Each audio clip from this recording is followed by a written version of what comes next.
think we're back now. Sorry about that, guys. I accidentally hit the wrong button and ended up wiping You out the jinxed stream. yourself by calling your I, by giving Patrick credit for always calling you old and not knowing how to use technology. yeah, which I usually am pretty good about that, but I hit the wrong button that time, and that screwed up our whole stream. Wow. All right. So It's okay. It's just more work on your end. yeah, because I have to slice the two of them together, but that's all right. It's only going to be like 30 minutes of slicing Don't together. So just do it for the radio side. Don't worry about the YouTube side. It's a two-parter today. We left yes, there you go. we left him on a we left him on a cliffhanger. Yeah, sorry about that, guys. That was my bad all the way. But we just were right before I did something stupid there. We had watched the trailer for Mr. T, the documentary on Mr. T, and Pat's texted me, "I lost your live stream." I'll let him know. But Tony, what'd you think of that thing, man? Let me Go go to you figure. first on this. Um, Hang with us, folks. We're We're just fixing our technical issue. I'll we're go. resetting here. I'll, No, no, no. okay. I got thoughts. Just make sure this is all good. Yeah, everything looks good here. I think we're okay. We're doing well. There we are. All right, we're good, folks. No big deal. Mr. T. Mr. T. What an icon, right? I think like he has a show that's going to be a first round draft pick coming up when we resume our 80s draft and 80s action. I can't believe the A team will drop into the second. I know it won't. I'll tell you right now, personally, it won't. Um, dun, dun, dun, dun, dun, dun, right? That's the A team, right? Mm-hmm. And then Rocky 3, um, he lived the gimmick too. Like just to kind of be a little bit more serious in a time in the 80s where white America wasn't as always accepting of a black man. Mr. T was one of those guys that was accepted and excelled and flourished in different projects, right? He was kind of like, for a lack of a better kind of way to simulate it, is like OJ was just the juice. He wasn't looked at as like a black guy. He was looked at as the juice. Mr. T wasn't looked at as black. He's looked at as Mr. T, right? And on the flip side, for a lot of black America and young black men, it was great to see someone representing them on TV and in film, right? And someone that had it going on and had the chains and the cool hair and everything else. It was just a great thing. There's two other things you need to watch if you've never seen them about Mr. T. One is his acceptance speech into the WWE Hall of Fame where he talks about his mother, and then two, there's a clip with him on Conan where they sing "I Pity the Fool" and he ends up attacking the Christmas tree. They're both hilarious. That and the A Team. Mr. T is a talented and smart individual, and capitalized on everything that he invented on his own there with that character, gimmick, and persona he had for himself. So much respect. Yeah, I think one of the other things that's important is that this is co-produced by WWE. So it is because they're right there on the credits. It was I think the he has a trailer. Legends deal. I think he has a Legends deal. Yeah, I think so too. So if they're involved, the production values are going to be really high on this thing, and it's going to be put together very well. And you're going to see a lot. And it's interesting. It's ironic because the whole Rocky 3 and the WWE are so ingrained with each other, because that whole thing with Hulk Hogan deciding to do Thunder Lips instead of was one of the main things that led to him leaving WWF at the Yeah, time. Vince Senior did not want him to go do Rocky 3. Right, and that turned out to be the best thing that he could have done for his career because then he came back even bigger than ever. But that's where we first Should get we get Mr. T. should we get Patrick mad and tell him that? But then eventually Hulk would go back to the AWA, work for Ole Anderson, in which Vince McMahon would cheat Ole out of WCW and take over and grab Hulk Hogan, right? Everything's full circle. Everything's related, Tony. I mean, it's all right there. And I mean, as Patrick is quoting the police right now, everything where you go, everything you do, I'll be watching Oh, you. Thank you, that's a Sting. DW, that's a DWI segment. I'll be watching you. That's right. So I think I'll be checking this out. I mean, I'll be watching this documentary. I mean, Oh it may yeah, not be like first run sort of thing, but it's going to be on my list of things to check out. Once I'm done with everything, all the other documentaries at Netflix, that I gotta go and do Unreal season 3 as well. But it looks good. It looks well done. It looks well put together. The production will be good. Yeah, I'm interested to see about Mr. T's story. I'll be watching it pretty much right when it comes out. Okay. Whenever the next time I have, usually weekends if I don't have plans, I got a couple hours to fit some different stuff in. So I'm excited. I'm excited for this one. I think it's gonna be really good. Are your nipples excited? Should we feel those nipples too? Not yet. Okay, not yet. Um, I don't think they're going to get excited at this second trailer because we were mulling whether to show it or not because we've all seen it several times. But for those of you guys at home who haven't seen this before, we are going to show the full official trailer to uh, this animated movie that's coming out that looks like a freaking masterpiece as far as how good it's going to be. But I think like you saying, Tony, we've seen this a few times. All of us have. But we're going to share it here. This is the first official trail, not the first official trail. I guess it's the first official trailer that's not a teaser that we're going to take a look at. And I promise I will not cut the live stream this time, I thought kids. I I saw promise. the whole fucking story every time I've seen it in the Sorry, anyway. It looks amazing, folks. Watch. We got a good. It is art. It is very artsy. So let's take a look at this thing. They told me what happened to you. To your son. Is it true? Feeling my way through the darkness, guided by a beating heart. Wish that I could stay forever this young, not afraid to close my eyes.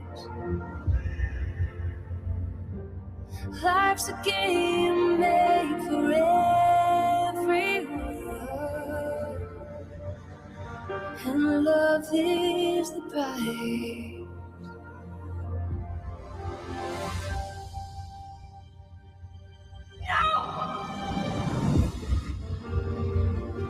The woods have become a savage place. They took my brother. Please, I need your help. So wake me up when it's all over, when I'm wiser and I'm older. All this time finding myself, and I didn't know I was loved. I promised I'd take care of him. I will tear apart this forest and bring back what it took from me. Wake me up when it's all over. I see it in you. You're not the kind to give up.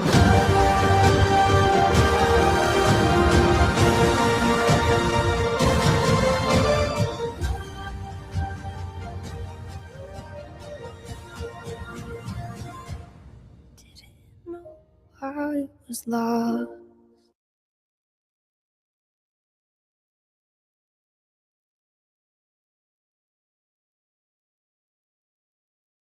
Can't hear you, Dave. Well, okay. I didn't mess up the stream, but I did forget to unmute myself. So It's okay. I mean, yeah, That's your pick. this is amateur hour. Patrick's right, man. You'd think like I'd never done this before or something, but Well, let's just say Patrick is the one that is totally going to be the one seeing this opening weekend. oh yeah. I might have to go see this in the theater just because the stop motion, right, it's such an art form. It's such a lost art form as well. And when it's well executed, like Leica Studios has done, it's just amazing to witness and watch. So I don't know. I think the super screen would probably be the best place for me to see this. I don't know that necessarily this is available on IMAX. But definitely Oh no. something bigger just to kind of grasp the scape of what they're actually doing. And folks, if you don't know about stop motion, um, take a trip down the rabbit hole and check it out if this looks good to you, because it looks like it's a very emotional roller coaster ride with some epic scenery and cinematography. Yeah, I think like Patrick had said in the chat, animation is art, and this is definitely an art form going on in this movie. The Yeah. soundtrack, the music's tremendously powerful. The I, story they're you know trying what, to Dave? Maybe we got to go see this opening weekend for Patrick, and so that we can all talk about it that weekend too. Because if it's going to be that good, why not go witness some really cool art? yeah, I mean, October 23rd is not that far off. It looks phenomenal. Like I mean, there are moments in animation that is absolutely an art form, and this looks something that's almost damn near transcendent. But it does have that that it's done by the same guys who did Coraline, and it has that feel like you're saying that stop motiony sort of animation. It looks it's gonna be every bit as deep as that movie was, and that movie was one of the best animated features that I've ever seen. But this feels even more powerful. You've got all these different characters. The soundtrack sounds awesome, and I like I mean Wildwood for me because it's like the Jersey Shore where I grew up. It means something different for me, but I definitely want to see this as well. I agree with you, Tony, that this may be something that get out there opening weekend. Check this out because it looks phenomenal. Just to properly give it a description, it's directed by Travis Knight, produced by Leica Studios, like we mentioned already. The film adapts Colin Malloy's acclaimed novel about a young girl journeying into a magical hidden forest outside of Portland. So yeah, Yeah. you know what? Let's do it. I know Pat's gonna go see it. We all kind of try to support each other's kind of different niches that make this bandwagon so well rounded. So I'm in to go see it that weekend if you are, Dave. Forest outside of Portland. That's I mean there's quite a bit of woodland outside of There's Portland. a lot So of magic happening up there. there's a lot of magic up in Portland. Yeah. So, no, I mean, there's some really cool areas up in Oregon, and Portland's like that big city that's surrounded by all this nature. So I'm cool with it, man. Let's go and check it out. The last trailer we're gonna look at, I know DJ's very high on this one because it's probably gonna force him to have to get Paramount Plus. Watching this one kind of came out of nowhere as well, and it is got the first look for the trailer for Golden Axe, another animated series. This is coming to Paramount Plus. I mean, like I know Mr. T's coming out September 8th. I think this is September 16th. This is let's take a look at this one because this looks really funny. this is just ... and you guys think about what I'm going to say when we come back. All right, here we go. In a time before history, in a land of might and magic, when evil rises, heroes rise harder on their trusty purple mutant thingies. Oh my gods, it's them! I'm a huge fan.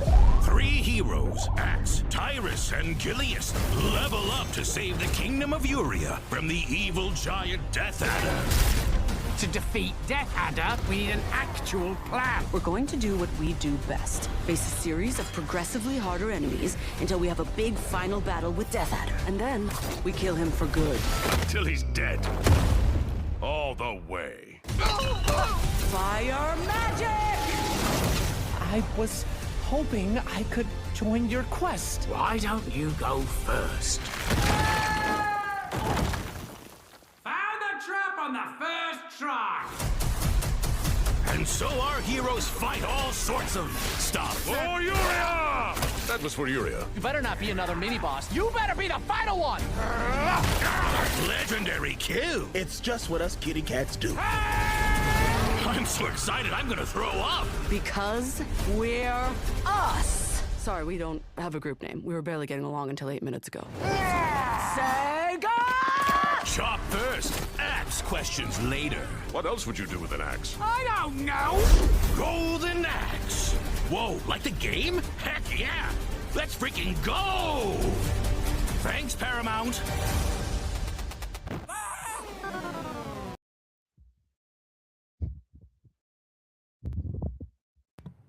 Wow. So I was able to stop the video and unmute myself at the same time, Tony. I mean, in about a month, I'll have this podcasting thing figured out. So go ahead, man. You want me to go first on this before I turn it over to you? I can go first. Okay, go ahead, man. Yeah, it's I don't know about the game, right? There's a game that this is, right? On the Sega, like the Genesis, if I remember correctly, one of the Sega Genesis Master System, Okay, one of those things. that old, hey? Okay. Well, I'm guessing the game was Yeah. supposed to be serious, but this is a great spoof on like Masters of the Universe, whatever, Thundercats, that whole kind of era. It reminds me of like Disenchantment on Netflix, right? Where it's kind of like that era, but it's like supposed to be funny. This is this is just is where I left off, right? Before the preview. This is just stupid enough for me to possibly give it a try. Like this could be funny. This is like when they did that whole like what was that Revolutionary War kind of thing they did with like superheroes or something like that, or different like somebody's gonna remember that. But anyway, it just looks fun. Yeah, I think it looks like a lot of fun. And when I was watching it, I mean, it's not going to be as adult, obviously, as like Harley Quinn, but it looks like they're trying to go in that sort of direction. Oh, for sure. A more lighter tone on a. I mean, Golden Axe was a good game. Would I put it up there in the upper echelons of the Sega Genesis system? No, debatable, but no. I mean, like a guy. It certainly holds a place in the hearts of many people who grew up on that system in the whole days with Sega Genesis, Super NES, and you're comparing what were the best games on the system. I mean, you could probably make the argument that it was on there, that Golden Axe was on there. Yeah, this is Pat saying it started as a side-scrolling arcade game in the 80s by Sega. And I do think they did port this to the Genesis, if I remember correctly, because I remember playing it at home. Remember America the Motion Picture? Remember we covered that? Yes. That's what this feels like. Okay. Only like medieval, kind of He-Man time. I definitely think your statement that this looks stupid enough to be good is right on target. Archer, it's kind of got like an Archer feel to it as well. Yeah, I mean, when they're talking about everybody riding on their purple mutant thingies, and like, we're gonna kill him till he's dead, really dead, like, all the way. He's dead. Like, he comes in like shouting, "This is for Tamaria," and he kills the guy. And everybody's standing. He goes, "That was for Tamaria." Yes. Pat says he was more of a. Well, that's not it. Here it is. I was more of an Altered Beast guy. Altered Beast was a fun game too. So the Genesis had quite a few things going for it back in the day. That Coach K's college basketball. I think that was one of the good ones. Yeah, like I forget, like the Genesis had. I mean, championship. I played Life Force on there. Yeah, I think like Genesis was the first system I ever played Madden on, because I think that's like one of the first systems that they had Madden was on the Genesis. Joe Montana Football was out before that, though. I think I played that on Sega. Right, and then Madden quickly became, okay, it's clear which is the better game as we went along. The thing is, we can stay nerdy with it too. You get to the like NFL Live and or Game Day, NFL Game Day. Remember that? That was the rivalry right to Madden. But anyway. Well, I remember the Genesis was a big step, as great a game as Tecmo Bowl was and is. From a realism standpoint, Madden was a significant step forward from even Tecmo Bowl. Okay, so perfect thing that we went down this rabbit hole enough to be nerdy enough for me to reiterate it on this show, which we talked about on DWI podcast this week with DP.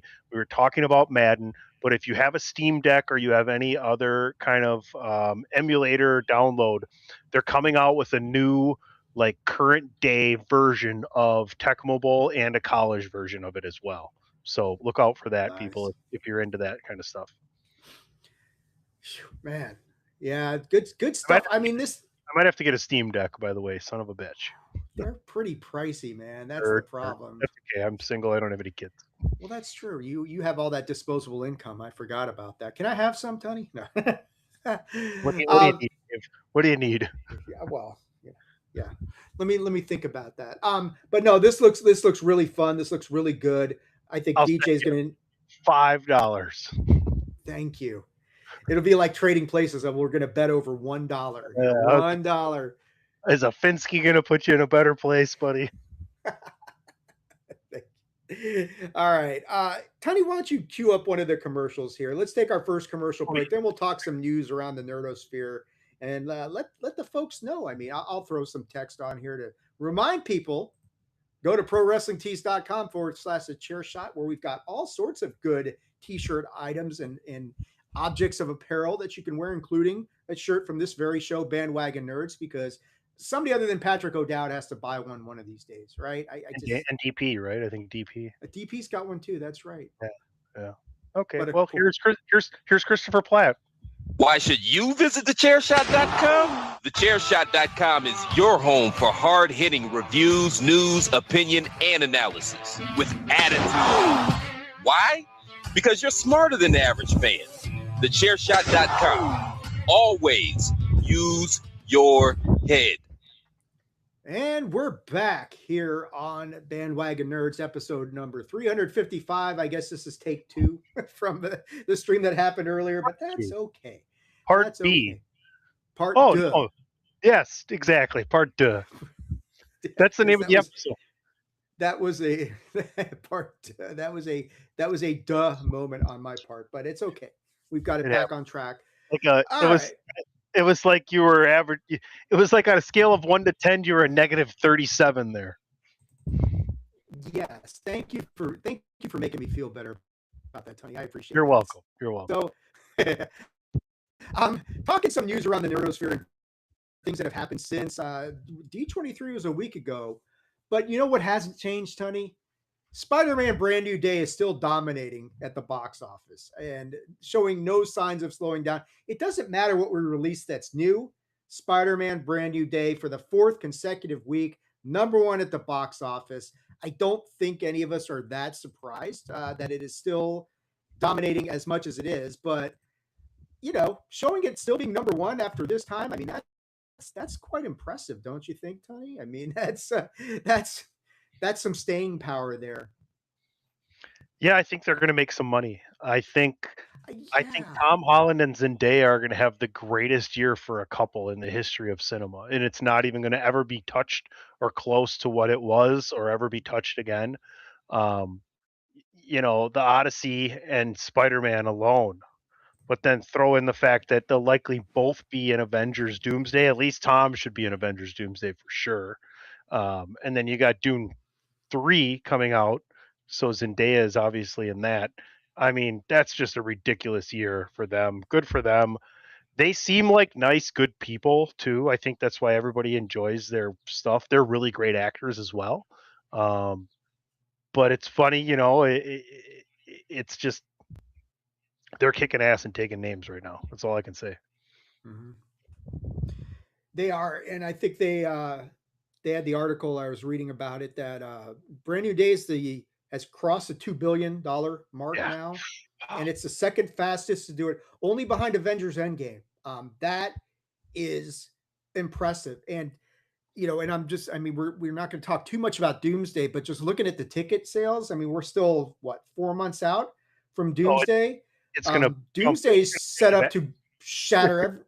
Yeah, it's going to go right over the Doomsday's set up to shatter everything. But I mean, still 1 month in, basically 1 month in, Brand New Day past the $2 billion mark, still #1 in the box office. I don't see anything on the horizon until December. Until they pull it out of the theaters is the only way it might stop being the top grossing movie right now.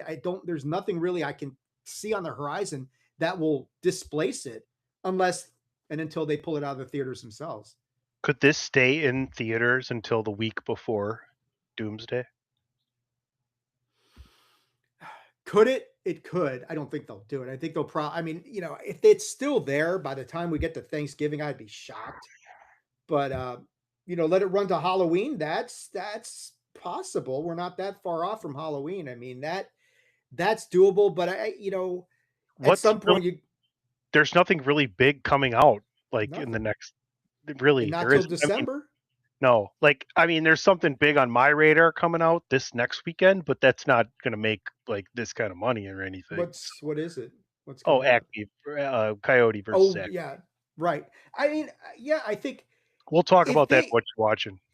Right. If they get to the point where they actually lose a weekend to something, then I think they say, okay, it's been a great run, time to pull it out of here. But if they're still making money and still dominating, why would you pull it out at that point? I mean, if you're still number one, there, what's the motivation to say, yeah, let's cut it It's and bring it in house? it's just a beautifully built-in storyline for this movie, right? After the previous one where everybody kind of got reset. So it's just you reconnecting on your love of the franchise on top of new people coming in and witnessing a beautiful love story at the same time. Like people that go are very aware of what's happening in pop culture.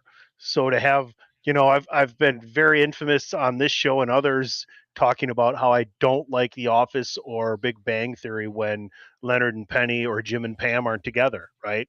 So like it didn't feel good for me to see Tom and Zendaya apart as MJ and Peter. So you have a great built-in story, and we knew that coming in, and it's just a moneymaker. And Tom Holland's one of those cool guys where he's like, "No, I love being a superhero. Yeah, lock me in as long as I can keep doing it, and the stories are great." And they are, and he is, and they will be. Yeah, and and like you're saying, that story's so good about them being apart that you want them to be back together. That when they do get back together, and I'm sorry, Patrick, I'm going to use a wrestling analogy. It's Macho and Liz getting back together, right? It's going to be something, yeah. I mean, it could be something cool like that. So I'm all for it. And realistically, I think when does Vision Quest come out in October, right? I think that's the cutoff point for sure. That That's going to be at really that point they would man, be like, good. yeah, With they would James, be like, okay, with James Spader, James. yeah. Oh my God. Now that'd be a good point. That even if they're still dominating at the box office, um, they would probably say, okay, let's pull it back a couple weeks before that, just to shift the focus entirely on Vision Quest and not have any other Marvel distractions. Maybe you do something like that, but I don't know, man. As if it's still making money like this, I mean, it's all about the money. That's right. So we'll see what they do with this thing. But yeah, I don't think we're surprised that it is done as well as it has. But man, it does make you think. Okay, what's going to happen next for Spider-Man Brand New Day? What other milestone can they beat? Sticking on the Marvel side of things, Pat shared this. Um, this is a more Disney park centric. We are going to get a plaque at Disney's California Adventure for Jack Kirby at the entrance or somewhere around Avengers Campus. And we've already got a plaque there for Stan Lee. So now they're going to have something commemorating Jack Kirby as well, who, when people think Marvel, you immediately think, oh, yeah, Stan Lee is the man, and he is. But I think people immediately gravitate towards Stan Lee and thinking, okay, he was everything. He's all Marvel. Marvel, the whole reason Marvel exists is because of him. True to some extent, but Jack Kirby was every bit um, as important a piece of that whole puzzle when Marvel was first getting started. So it's really cool that we're going to see something commemorating Jack Kirby at Disney's California Adventure as DCA goes through its whole transition where Avatar will eventually come in, but now they shifted the focus to Tomorrowland instead of Avatar Land and that all that sort of fun stuff. But what do you think of this story, Tony? Jack Kirby certainly deserving of a plaque here at Avengers Campus. And I mean, I think the timing is good because whatever's going on with Tomorrowland and Avatar Land, they do have at least one of the two new Avengers rides at Avengers Campus is well underway.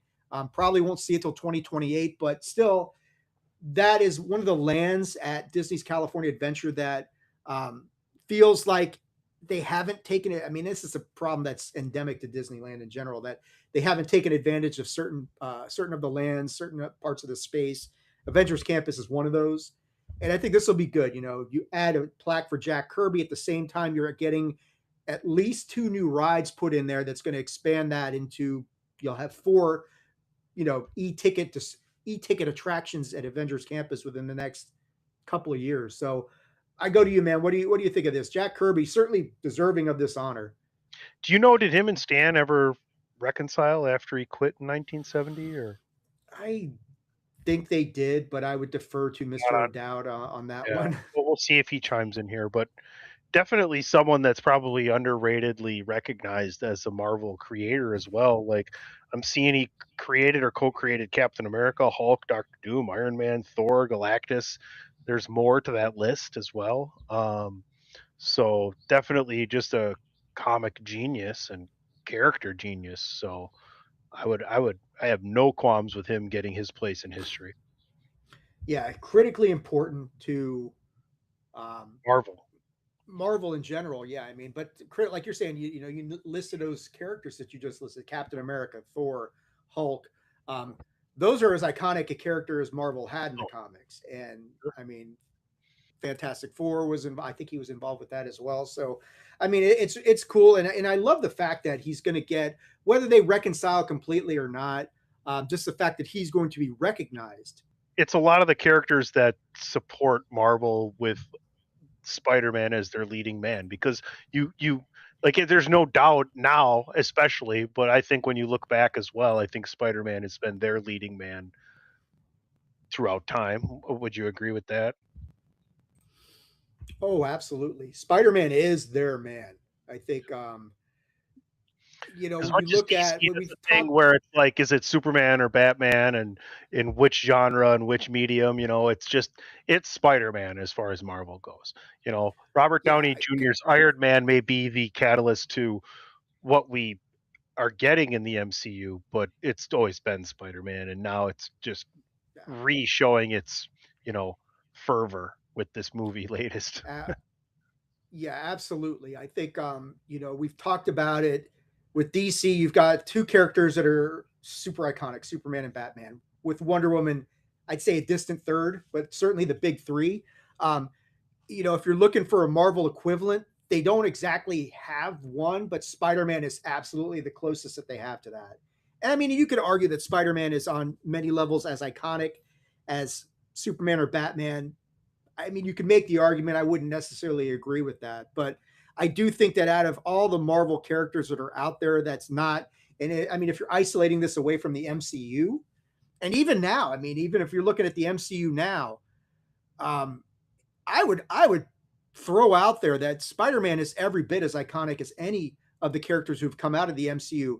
And I say that because you look at the money that Spider-Man is making, how popular that character is, and you take into consideration that Sony has actively tried to fuck that franchise up in numerous places with these spin-offs of these villains that no one gives a shit about.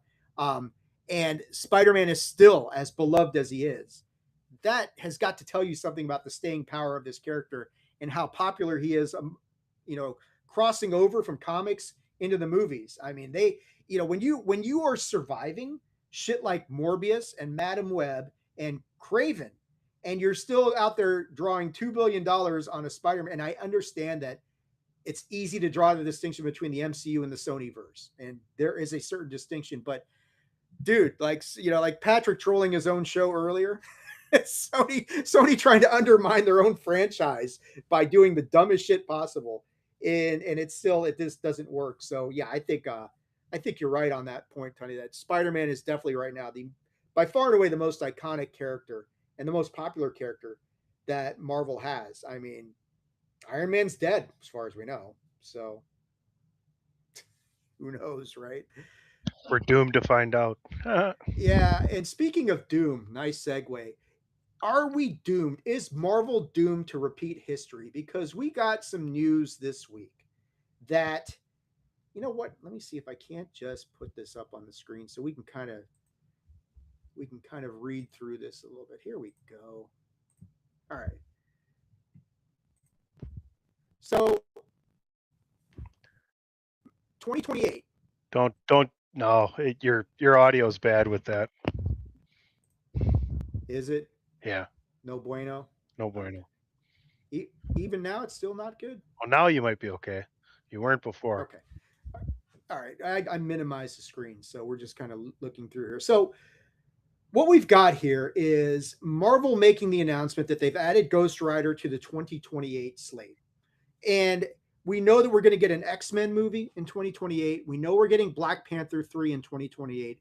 This will be the first time they've had 3 movies come out since they did the what was it? They did the Brave New World just last year, Brave New World, Thunderbolts, and Fantastic Four, which two, all three of those movies were good. I think Thunderbolts was better than good, was actually excellent. Brave New World was very good. I thought Fantastic Four was a very good movie. None of them shattered records that. Brave New World was probably the least well received. I would say it was a good movie, but I think that's just people's continuation to struggle with Falcon taking over as Captain America. Yeah, that's true. I mean, people didn't. Not that I am. They weren't ready to make. In fandom, they are right. In fandom, they are. Yeah, a lot of people were not ready for that, and still aren't ready for that. And we'll see what happens with Doomsday as to whether maybe they can make a true mantle passing. I don't know how you can pass the torch any more emphatically than they did in Endgame, where Cap gives him the shield. I mean, that's I don't know how you're going to pull that off. Yeah. Pat's giving us statistics on Spider-Man. 2.22 billion globally to date. We've already 39 million. We're moved on, Pat. Come on now. Tell the kids to leave you alone, man, so you can stay up to date with the chat, man. Come on now. Here's some pizza. Fuck off, Colette. But I think the big thing here is, when you look at those movies that are coming out, I think the danger, danger, Will Robinson, danger. There's red flags here. Last time we tried to do 3 movies in 1 year, it didn't work out so well for us. Box office disasters. No matter what we think of the movies, Brave New World, Thunderbolts, and Fantastic Four did not light the box office on fire. And now you wonder, are you playing with fire by doing this a second time, by releasing these 3 movies in 1 year? But I don't know, man. I almost say that this one, maybe you can get away with it, because at least 2 of those franchises are going to make money like gangbusters. That first X-Men movie, you know what? I'm not even going to post Pat's latest comment on there, because, that seems a little bit.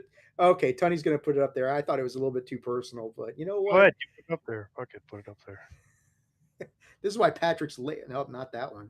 But this one, sorry, I was on the crapper. Guys, this is Patreon content here. We should be charging you guys extra for this sort of riveting. Toilet is actually named after John Crapper, by the way. There you go. That's right. In moment. I think the X-Men movie has the potential to, I don't think it's going to draw numbers like, certainly not Brand New Day and certainly not Doomsday, but I think it's going to make big time money, because it's an X-Men movie that we're finally getting, that people have been waiting for forever. And the X-Men, and they've got a bigger build because of X-Men 97 and the animated thing, that, unlike Fantastic Four, which people were lukewarm about, I think X-Men can make a lot of money. Go ahead, Tony. I think I heard Indy Navarrete is going to be cast as Charles Xavier. She's Rogue. Yeah. No, she's Rogue. That's Emma Darcy is going to be Charles. That's what we were talking about. Oh, that's right. Yeah, that's right. My bad. Yeah, that's right. Indy's going to. Is she Rogue? That's she's awesome. Rogue. Nice. She's Rogue. Yeah. That's going to be. It's going to be good. It's going to make bank. It's going to make lots of money. Black Panther 3, I think, will do very well at the box office, because the first 2 have done well. The misogynistic schmucks out there will be happy, because we're going to get a male Black Panther character returning to the fold, even if it's not T'Challa. So you asswads over there will be happy. Why can't Shuri be there anyways? So she's going to be there. She's going to be there. I'm with you, but I don't care. I'm just saying some of the complaints about it. But Ghost Rider's the X factor in all this, because it's Ryan Gosling, and I think it's going to be great. But is that a franchise that's strong enough that it can stand on its own? Okay. Yes, because of the Mephisto factor and Sacha Baron Cohen. Who? So right? I mean, we already made that connection with Ironheart and everything else, and reminded me of their past in the comics, and it's been confirmed as well. So I think those guys are going to easily be able to tell a great story, because there's a couple of really great characters from Ironheart I think are going to be able to transition easily into whatever they want to do with that entire project. Here's another factor to consider as far as why I'm not as concerned about this 2028 slate as the last year where we had the problems, is they're going to be coming out of this run where you're going to have Brand New Day that we just had. You're going to have Doomsday. Secret Wars will have come out by then. There won't be the superhero fatigue that had existed leading into last year, because they're going to be coming off of a run of movies that are going to, as best as we can tell, reinvigorate people's interests in the comic book movie, in these sort of mediums. We're hoping. And I think coming from there, where Secret Wars will lead, and I mean, if you go from Secret Wars to X-Men, you can really keep that momentum going very effectively. And then you've rebuilt some of that goodwill that they kind of pissed away a little bit over the years, and you can ride that crest and that wave for a little while. So I'm not too worried about 2020. Now, if they press that and keep saying, let's put out 3 movies and 2 series a year, sooner or later, unless the quality is up to snuff, you're going to run into problems.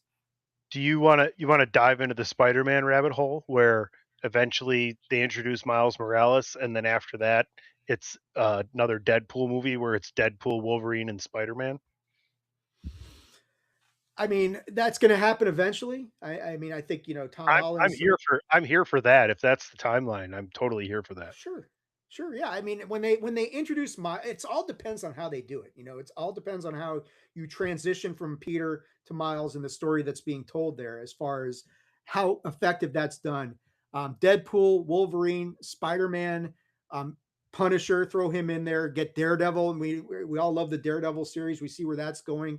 You've still got that street level aspect of things, but how do you go from point A to point B without losing people? Well, that's the thing, because you already know that the next Spider-Man happens on a different Earth from the end, post-credit scene, right? They're showing you we're looking at a different Earth here. So I would say that could possibly, maybe Miles Morales is up next. Yeah, we're either looking at a different Earth or we're looking at Battle World, one or the other. However they're going to spin this going into Secret Wars. I mean, Doomsday will be one thing, but I would put Hulk number 2 as Marvel's biggest superhero. And I don't even know, do they have the rights back to Hulk fully, or is I mean, like throughout time, considering the series and everything else, and it's had its own movies even before they started the whole MCU and stuff. I just would say that I think most people would associate him as, I think that would be I think I'd put Hulk ahead of Wonder Woman as well. Well, Batman and Superman, you can argue who's 1 and who's 1A. Spider-Man's 3, Hulk is 4, in my opinion. Man, and despite the objections of our former co-host Raymond S. Cashington, I don't hate the idea of a World War Hulk or a Planet Hulk. If it's done right, I mean, the whole thing of how do you bring that? Well, bring back Harrison Ford as Red Hulk, and then let's get them all going, different ones, right? I mean, like, he doesn't have to do it. He doesn't have to fly a plane and crash it anywhere. He just has to show up and be, deliver his lines into a microphone and be CGI'd. That was a joke. You're supposed to laugh, by the way. I recognize that the window. That plane didn't land, did it? Much like a Harrison Ford plane. I recognize that the window to do World War Hulk may have already opened and closed around the time they did Ragnarok. But negative from A Brave New World is not going to happen. No, I don't think so either. But we'll see, man. It's gonna be good. I'm looking forward. I want to see when we get beyond Doomsday and Secret Wars. Where are we? How are things shaping up? That'll dictate a lot. Well, that's the thing we really haven't talked about Doomsday. Is it's supposed to be a reset, and it's supposed to make it easier for fans. So that's the big twist here. That's the really big twist. Right. We're going to get rid of the multiverse, or it's going to be their version of Crisis on Infinite Earths. Yeah. And it's going to be a simplified process where we're not worried about the quantum realm and which timeline are we on. Is Loki holding it all together? We're going to get rid of all that. Yeah. That will really help people out, I think. Michael Douglas, Paul Rudd, and Tom Hiddleston all disappear. We're good. There you go, man.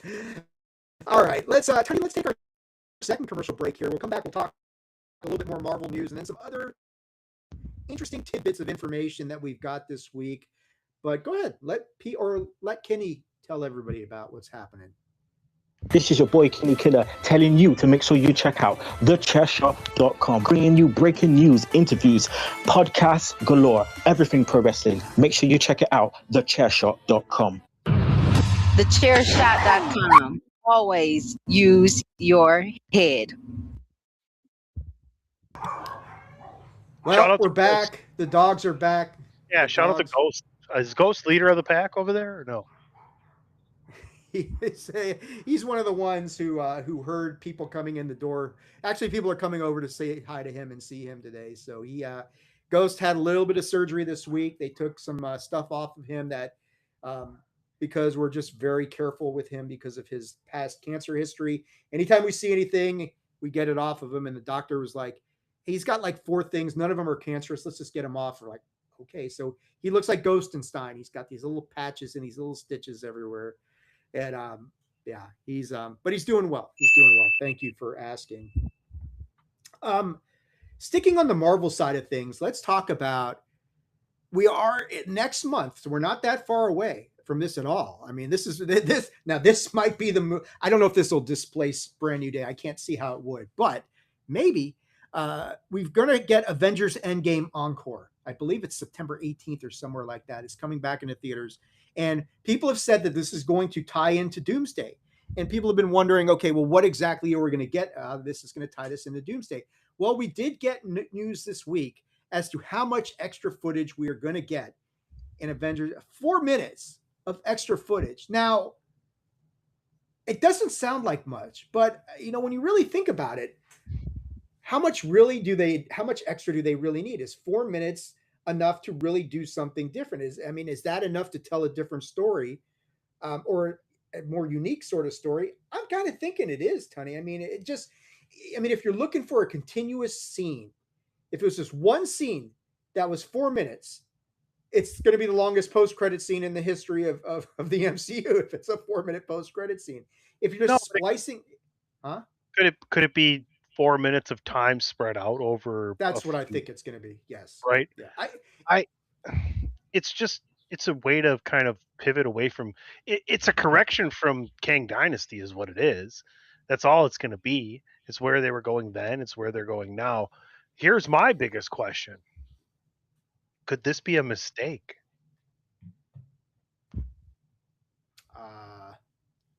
In what way? Pat's saying he fails to see how 4 extra minutes is going to matter. Well, like Probably. if it's like a bad add-on that forces the storyline, and everybody's like, well, that's just kind of, you should have just left it. You should have just left it ambiguous and how it is, because I don't hear anybody really complaining about the pivot to what we're doing right now. And now you're going to go ahead and try and fix a toaster that isn't broken. That doesn't make a lot of sense to me. I get where you can add value, but it's a tricky brisket right there, Trisket, whatever you want to say as far as food goes. But it's a Trisket. Yeah, you got to pay attention here. You could do more damage than good here, and maybe even like a mediocre reaction isn't great either. Like they really need to get a double, RBI double, or a home run. Yeah, what you're saying makes sense. Like, are they forcing this? Are they trying to force a square peg into a round hole? By just, we need to let's pivot away from Kang Dynasty. It's like, let's explain why we're not doing Kang Dynasty. If they're doing that, that's a mistake, because I agree with you. They don't need to explain that. Everybody's already accepted. We know what happened. We know in the real world what happened. I don't need to be spoon-fed this information. Now, if they're going to tie something into what the kids, why do the kids matter? Why is Doom focused on the kids? If they're going to kind of like Sixth Sense us a little bit and try and say, here's what you didn't catch from this the first time around, and here's why it matters. Now, I don't have a problem with that, but I do agree that I don't think it's going to be a 4 minute post credit.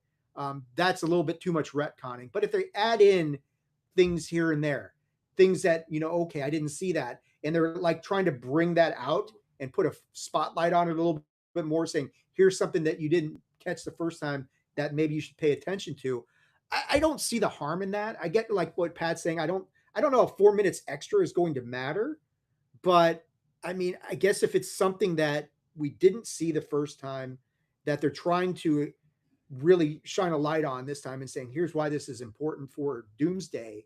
Here's some, it's interesting, like this past week, in addition to the 4 minutes that they're talking about, Disney's also released like this Doomsday rewatch guide. Have you seen them post this thing online? It's like they've identified the Oh yeah, the movies. movies. Yeah, there Right. has been so many different things. I think that's a reaction to social media because social media has been doing that for a couple months, right? Hey, if you have 15 hours until December, here's the things you need to watch, right? And it's just like, oh my goodness. So I think that was their reaction to it, to people who are just like, hey, let me catch up on it. Here's what we want you to watch. Here's what's available. That's kind of what I get from it. Yeah, I mean it can't comes officially from Disney is nice. It's okay. Well, okay, I guess this is as canon as we're gonna get. But for people like us who have watched everything, it's like I don't need to go back and watch this stuff. I know what happened. You know, you tell me why I need to rewatch it instead of spending, like No, you're saying, 15 hours I think they specifically intended it for people that need to like catch up. catch up to watch this, that haven't really kind of kept a grasp on it because it's been a long time. It's you know I hope it's as good as Spider-Man because I don't think it's going to be. I don't think it's going to be bad, but I don't think it's going to be as good as what we just saw with Spider-Man. Doomsday? Yeah. Probably. I mean, man, I have faith in the Russo brothers, but it is a big ask to be as good as Brand New Day was. That's a lot to There's ask for. which probably wasn't as good as the Spider-Man before it. So I'm still on the fence on No Way Home. I mean, that's a 7-9, 6-7 sort of, yeah, exactly. It could go either way with those two. Dragons, Chakaris. Yeah, I'm still it's a tie. That's a virtual tie for me between those two movies. But yeah, I mean, I'm still me personally. I'm gonna go see Endgame. I'm gonna go see the encore edition because I love that movie so much. I want to see what they're gonna do with it. So I've seen it too many times. Next.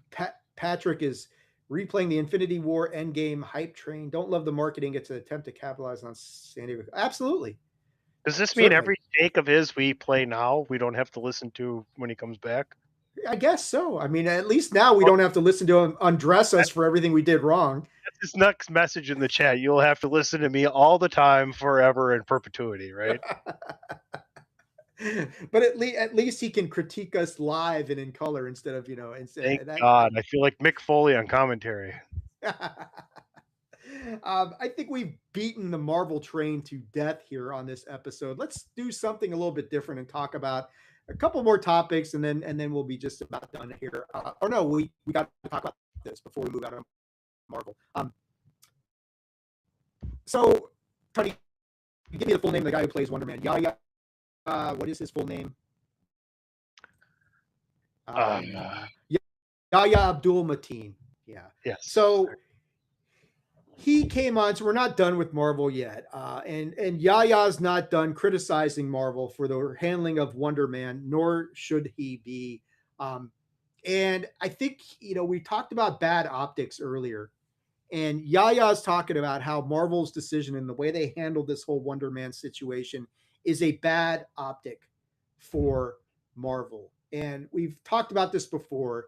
And Patrick saying scorched earth will return. It tells you how busy things are in the office today. Yeah, man, you could have just come on the show. I mean, you could have been here the whole damn time. I mean, you've been with us the whole time in spirit. So, but hashtag backseat driver. Hashtag backseat. Yeah. What do you think of this thing? I mean, I mean, he's got a point. I get this, what he's saying, and it is a bad look for Marvel, especially because like in this definitely goes back to what Patrick was saying on some of the previous episodes, that had they been like on the fence about this the whole time, whether they were going to bring back Wonder Man and then eventually decided, no, we're not going to, as opposed to what they did here, which was saying, yeah, we're coming back for a second season. Everybody's on board and then saying, no, we're not going to go through that. Viewership numbers weren't strong enough. And Yahya is talking about in this article on Variety. It's like they never shared the viewership numbers with me. I never knew what we were getting. That's the problem, right? With streaming, right? It's not like going to the movies or cable or network where everything is pretty much publicly, exposed as far as, who's tuning in. And when you go to streaming, they just kind of don't let you know. So it's sad because I think a lot of the people that we talked to were in agreement that it was an excellent series. Anytime you have Ben Kingsley involved as well, reprising an old role that makes sense and everything had legs moving forward. By the way, fuck you, Joey Pants. That was a great series. That was a great line in the series. But yeah, I'm kind of sad. You know, it's funny. I kind of thought a little bit about Wonder Man um, while I was watching Lanterns, and the fact that, you know, I thought that was an excellently cast superhero uh, by a black man, just like they're doing with John Stewart. So it's too bad. I enjoyed the series. I loved it. I thought it was one of Marvel's better streaming series, and it's too bad that they couldn't even find a way to just kind of incorporate him into the MCU moving forward, considering how powerful his character was, and the fact that you have been able to bring Ben Kingsley back in as well, and all the the history you have, especially with like a possible like multiple Tony Stark kind of thing. So I don't know. I just don't get it. No, and like you're saying, with streaming series, it's difficult to know exactly what the numbers are. These aren't Nielsen ratings we're dealing with, and they don't even have a uniform metric as to how do you measure that stuff. I mean, are we basing it off streaming minutes? Are we basing it off views? Are they basing it off like YouTube impressions and that sort of thing?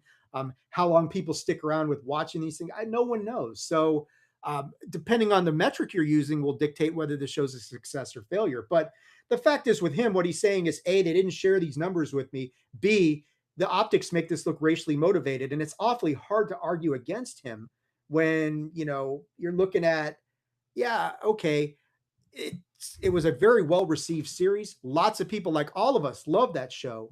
We're really looking forward to a second season with Yaya and Ben Kingsley, and where do they go with this? And yeah, like you're saying, it's a very powerful character that they just kind of put out there and haven't done it and didn't do anything with. And it's like, well, why? And you do start bringing in these I won't say extraneous, but extracurricular questions out here. It's like, okay, was there something else motivating this? Was race a factor in this thing? How bad did it do? Where are the numbers? I don't even think they still released the numbers. So I mean, that's something that Disney's going to have to address at one point in time. Release the numbers. Let's see. Show me the numbers for this series as opposed to Loki or WandaVision. Well, WandaVision didn't even get a second season. Loki's the only thing that got. WandaVision was a part of a trilogy series, which is Agatha All Along and Vision Quest. So like that had a whole hierarching thing. Yeah. Like Loki, I think, had a 2-season span because it was supposed to deal into the Kang Dynasty, and they've kind of pivoted really nice from there. But yeah, I don't know what else you could put this up against as far as got a second season that shouldn't have. Because Daredevil's got a second and a third season coming. So yeah, but Daredevil's better than Wonder Man. Like, I'm not going to sit here and tell you it's not, and not more important either, right? Like Wonder Man's not really connected to anything.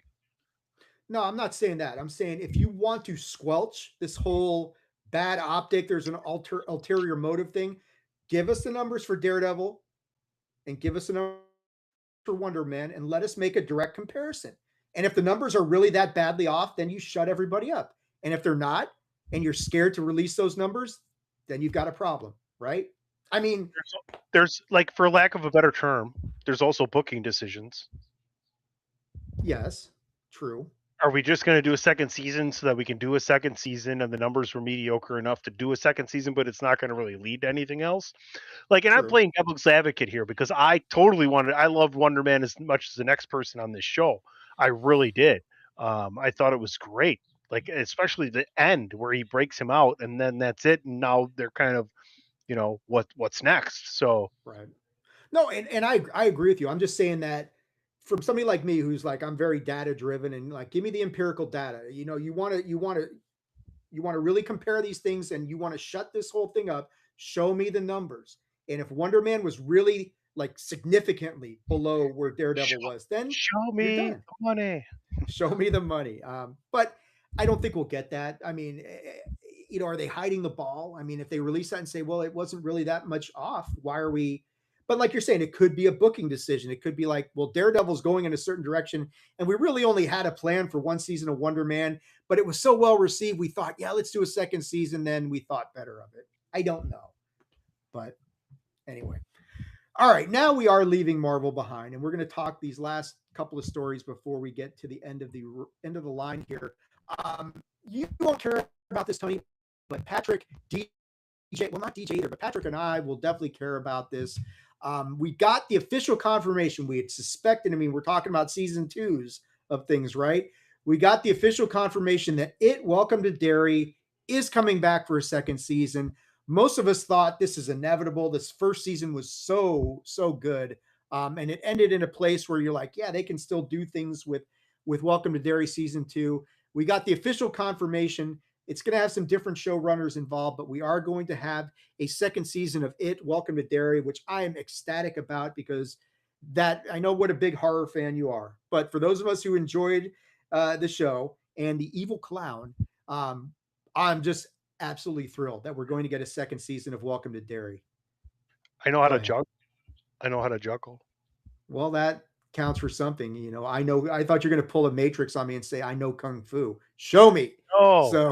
That's like my second. That's not, maybe like it's top 5, but that's not even my favorite Keanu Reeves quote, by the way, in moviedom.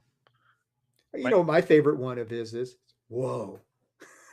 So, my favorite is from a movie called Hardball, and he's like, I'm amazed at your ability to show up. Which showing up is half the battle, folks. Just little PSA in life from PC Tunney. Showing up is definitely half the battle. We got dog problems. That's okay. We're still here. They're excited about whatever, but I know you're not going to be lining up on HBO Max to watch this when it comes out, but what do you think? I mean, you got any thoughts on this coming back for a second season? I mean, it certainly earned the right to do that. I'm excited for you and everybody else that's consuming the product. Thank you, Tony. I appreciate the no selling there. It's awesome. So it's very iconic character as well, especially in horror, and with one of the greatest horror authors of all, if not with Stephen King. So it's too bad Patrick's not here, because you guys would have a great discussion on what they could do in season 2. And I'm sure as that comes up, you guys will be covering that more. But yeah, iconic horror character. Great news for the horror community.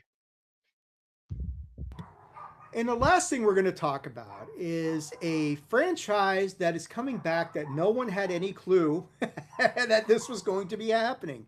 But at a event, it sounded like a gathering of like fans of the National Treasure franchise.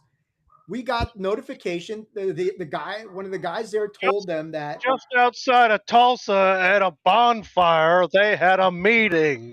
Yeah, exactly. And we got notification and news that we are getting National Treasure 3. This script has been written. This is apparently happening. Nicolas Cage is coming back as Ben Gates. I'm here for it, man. I love the first 2 movies. What's the first thing you thought of here when you've seen this?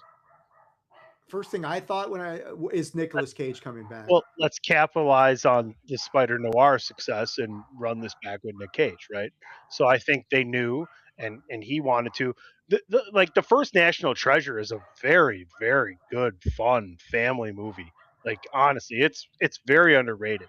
So I hope they do something. I hope they do something good here. I did watch the sequel. This is the 3rd part, right? So yes. I watched the sequel on streaming. I'll definitely watch this as well, and hopefully they can get some people to jump in and elevate some careers as well. Like Nick Cage has it. He's still got it, man. He does. I mean, like the first one was the one with the wasn't that where they went to the they're trying to find the treasure underneath the okay. The treasure's underneath the place in Philadelphia. I think the sheriff's husband was in that one too. Like he was like the love interest for his daughter. Yeah, and I think the second one was Book of Secrets, right? That's where they go to the to Mount Rushmore, and the hidden thing behind Mount Rushmore with Ed Harris is in that one. Yeah, the first 2 were really, really good, really well done. And I mean, the second one, you start wondering about the Book of Secrets, and like just the brief moments where you get to see the Book of Secrets, and there's UFOs in there, and there's other stuff that's going on in the Book of Secrets. But I'm cool with it. I love the first 2 movies. The first one was definitely the better of the 2. But I thought the first 2 movies were really well done. Was I clamoring for National Treasure 3? Not necessarily, But am I upset that we're going to get one? Not at all. Not at all. And Nicolas Cage is going through a bit of a resurgence, like you said, Tony. Are we going to get, is Riley going to be back? I mean, if he's done fucking around in Las Vegas for The Hangover, I guess he's got nothing else going on. So over under Webb's shot in National Treasure 3 by Nicolas Cage. 1.5. I'll go under. I'll take the under on that. What do you think? Like, if I was directing that movie, at some point I would have him in some dark tunnel-ish thing where he grabs a spider web and gathers it up and throws it at something. Like, that'd be fun. Fans would go crazy. It would be kind of like a cool shout out, because we all, like, Spider Noir was so fucking good. So I would, if I was a director or a writer, I would love to add those little things for fans, because it just makes you feel good at the theater while you're watching something. Yeah. I mean, if they could slip it in and it makes sense and it's not forced, then by all means, let's do it. It's like they come up on a box of spider and he's just like, oh, I'm not really, I feel comfortable, kind of, something like that. Just something where, it's just something yeah. They make the background buzz or something, or fade in and out. Well, yeah. Plus it would like add to whatever like coverage for it too. Like, oh, Nick Nolte makes Spider Noir reference in new National Treasure movie, right? Like that adds the hashtag to your coverage, right? You said Nick Nolte. I mean, if Nick Nolte does it, that's even better. Oh, but, man. It's a blue chip Spider-Man. What are you going to do? I'm all for it, man. Let's get to National Treasure 3. I'll be watching that one. That one's probably one that I will go to check out. The police, you'll be watching them. Yes, exactly. Everything she does is magic, Tony. So, every web you make. Speaking of synchronicity, I really wrestled whether we were even going to touch on this, because yes, look, the whole situation involving God, make sure I get her name right, Hayden Panettiere, I think is how you pronounce it, and I may have butchered that. Tragic situation, Panettiere. Certainly a tragic situation. Anybody who dies at 36 is a tragic situation. But man, this story was everywhere this week. Like, I got to the point where I was just like, man, if I see somebody talking about her dying at 36 one more time, I'm just going to, it's like, all right, I get it. It's a tragic situation. And I feel bad for the family and the friends and everything. It does. I mean, and there are some elements of this whole thing that are certainly suspect, or sus, as the kids would say. And it's a very tragic situation. But, you got any thoughts on her passing? I mean, I remember her and Remember the Titans and Heroes and that sort of thing. And, she was I remember in Remember the Titans, she was awesome as the coach's daughter, the one who was like breaking down the plays and telling you why the referees were full of shit and all that sort of thing. But, I mean, like I said, I don't have any real strong feelings one way or the other. I do think there are elements of her death that are going to need to be investigated further. There's some things going on there that you raise an eyebrow and like, oh, okay. And this is coming from the conspiracy theorist here. So, but, anything about this that really stands out to you other than 36 is way too young? Obviously that's for damn sure. But beyond that, it's like, oh man, what can you say? It's sad because she's a mom, and it's always sad for the family. And it's crazy because Patrick and I had actually talked about Heroes last weekend on the network, and beautiful and talented actress, famously married to Vladimir Klitschko as well at one time, but substance abuse problems, and that's kind of what led to this. There's other things that I could touch on that I don't really want to. Like, it's too bad she's gone. It's too bad decisions were made the way they were. But yeah, it's just be careful what you dedicate yourself to. And Patrick's got a good point here. Hollywood and the paparazzi ate her alive. Absolutely. I mean, and that ties into all this stuff, the whole aspect of substance abuse and, the things that she was dealing with, the things that she was trying to experience. I know that that is the cause of death, is I believe it's a drug overdose. I don't know if they listed the actual drugs that were involved. Doesn't matter. Hopefully not fentanyl or. Yeah, it doesn't. I mean, it's a situation. I mean, she was being a lot of her sightings with her and her ex-boyfriend, I think, is what they were talking about.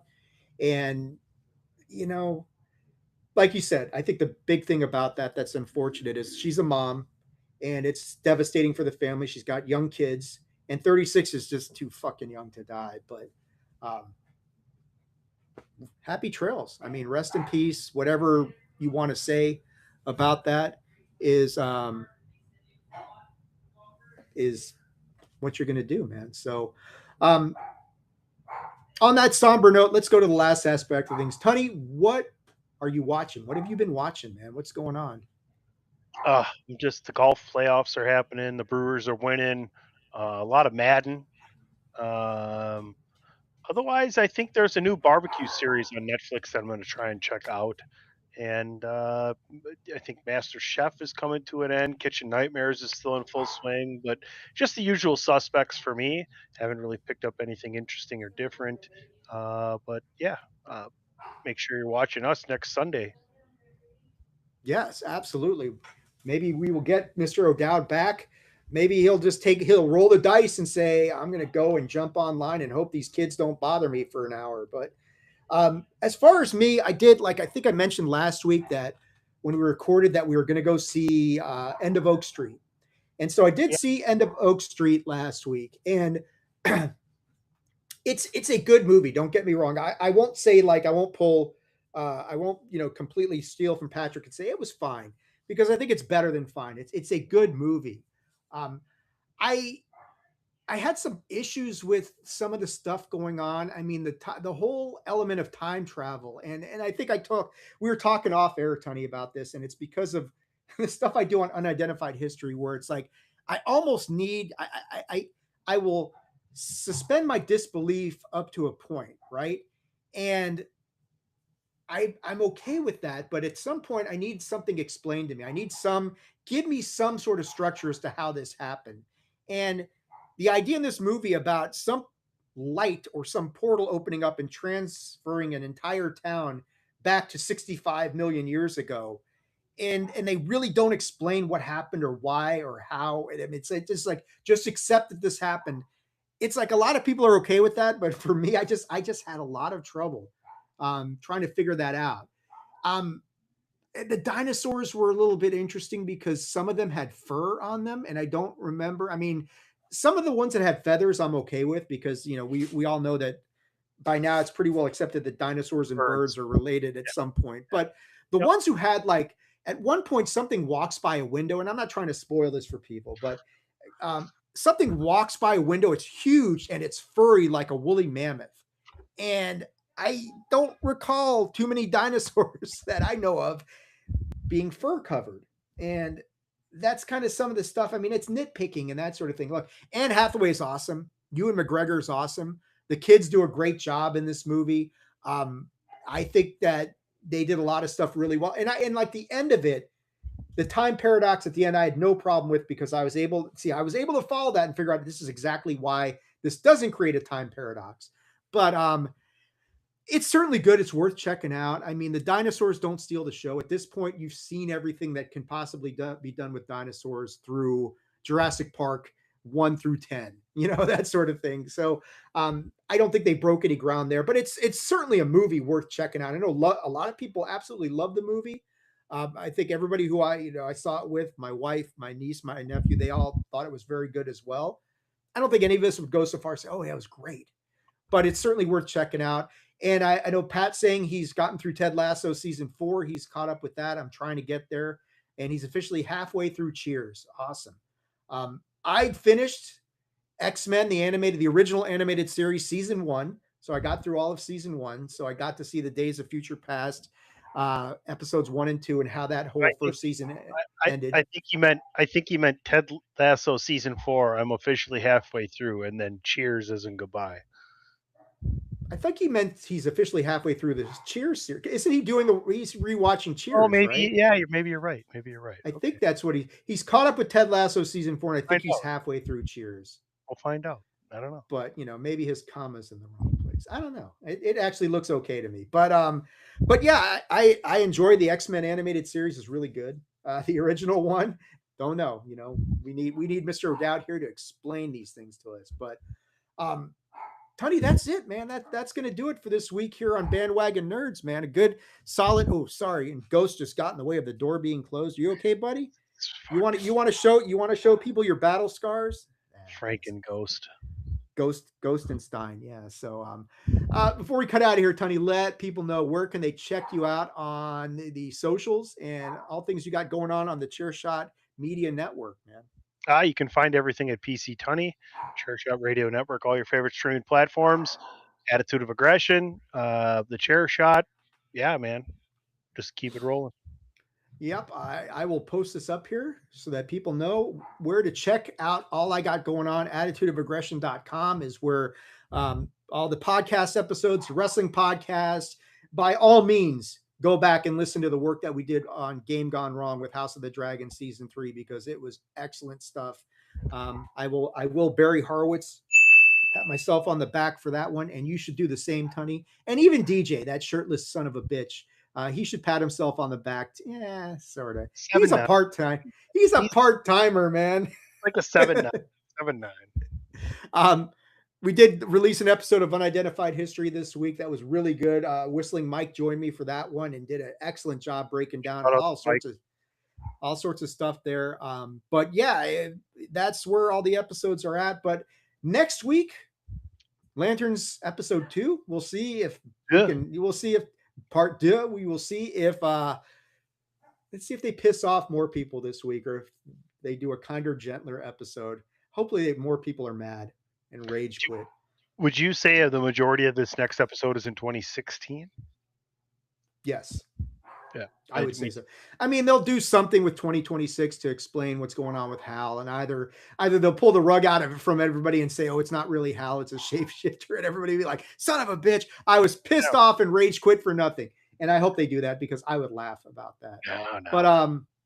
But we'll see what happens next week. But until next time, everybody, look, get yourself out of the basement, get some sun, go watch Lanterns, the pilot episode. Don't listen to the haters. It's excellent stuff. You really need to check it out. We'll be back next week with more nerdy goodness. Until then, you guys take care of yourself and have a great week.